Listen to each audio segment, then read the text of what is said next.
Olá, nesse vídeo nós vamos exemplificar o uso do algoritmo de regra de associação a priori em Python.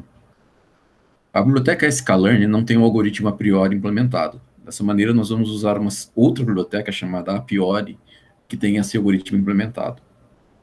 Então aqui eu faço a instalação da biblioteca, usando o pip.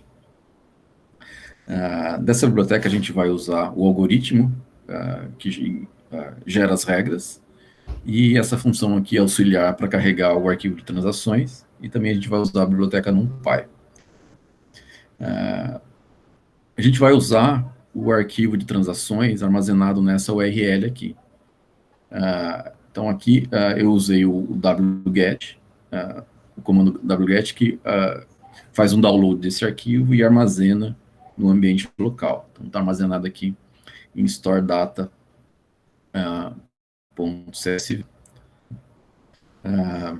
Depois que eu baixei o arquivo, eu posso abrir ele e carregar as transações usando a função load transactions.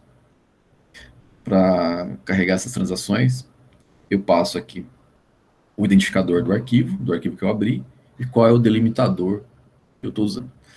Esse arquivo de transações aqui, ele tem uma transação por linha, e aí essas transações são compostas dos vários itens que foram comprados naquela mesma transação, separadas por vírgula. Então aqui ele vai ler o arquivo linha a linha e vai dividir as transações usando o delimitador vírgula. Poderia usar outros delimitadores, poderia carregar com outros delimitadores. Alguns usam tabs ou ponto e vírgula. Então aqui tem um exemplo da primeira transação, a primeira linha. Tá. Além disso, eu transformei isso aqui em uma lista só para facilitar a visualização aqui. Arquivos grandes não precisaria fazer transformação em lista, e aí a biblioteca iria ler o arquivo linha por linha, sem precisar carregar tudo na memória. Aqui eu estou fazendo, como o arquivo é pequeno, eu carreguei o arquivo para a memória para a gente visualizar as transações e também calcular algumas estatísticas. Então aqui é a primeira transação, a transação de número 0, a primeira linha do arquivo. Então nessa transação foram comprados esses itens aqui: camarão, almôndegas, abacate, mix vegetal e por aí vai. O total de transações desse arquivo é 7.501, então tenho 7.501 linhas.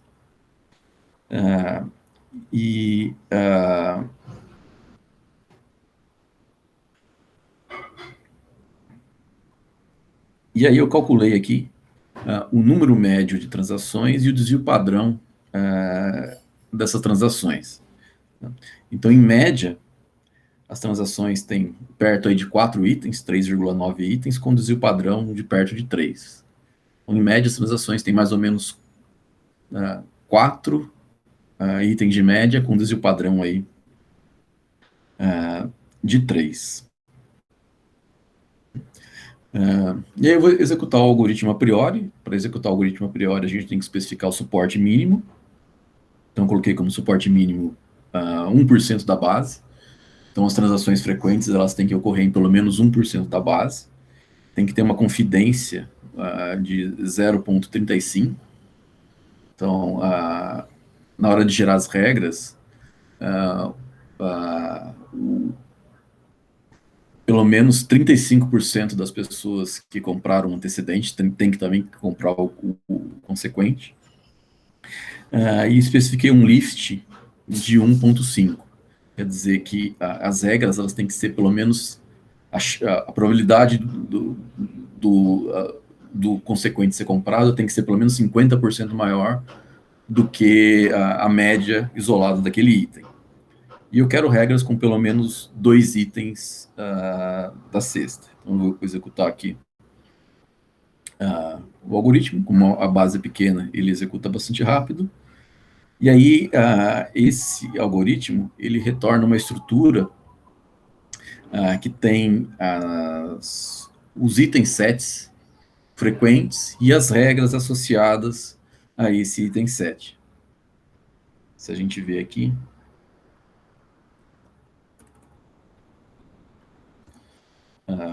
o resultado da aplicação, a gente tem aqui armazenado nessa estrutura de dados. Para poder facilitar a visualização das regras, eu implementei essa função aqui, que percorre esse resultado aqui, e mostra quais são os itens que deram origem àquela regra, e as regras que foram geradas a partir daquele item. Essas informações elas estão armazenadas aqui dentro desse Relation Record, que é uma estrutura que essa implementação do algoritmo a priori retorna.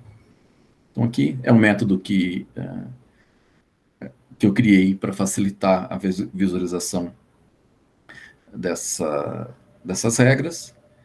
Esse método, ele primeiro mostra aqui quais os itens que estão associados aqui àquela regra, e depois as regras que foram geradas a partir daquele item, mostrando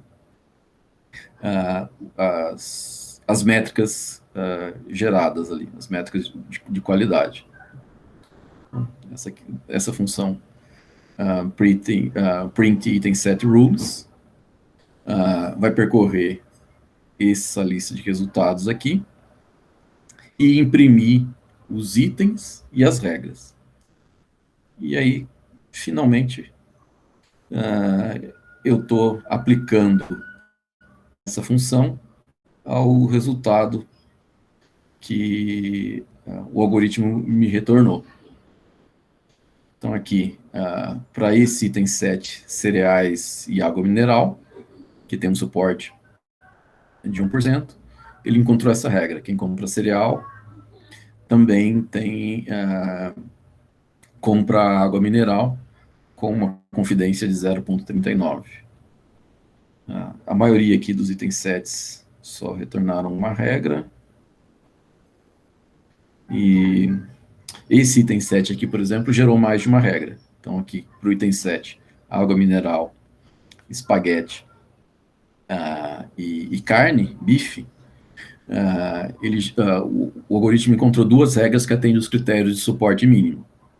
Então, aqui, quem compra água mineral e carne, bife, também compra espaguete com uma confidência de 0,41. E quem compra espaguete e carne também compra água mineral com uma confidência de 0,43. Aqui também ele encontrou duas regras. Óleo de oliva, espaguete e água mineral é o item 7. Então, quem compra azeite de oliva e água mineral também compra espaguete com a confidência de 0,37. E quem compra azeite de oliva e espaguete também compra água mineral com uma confidência de 44.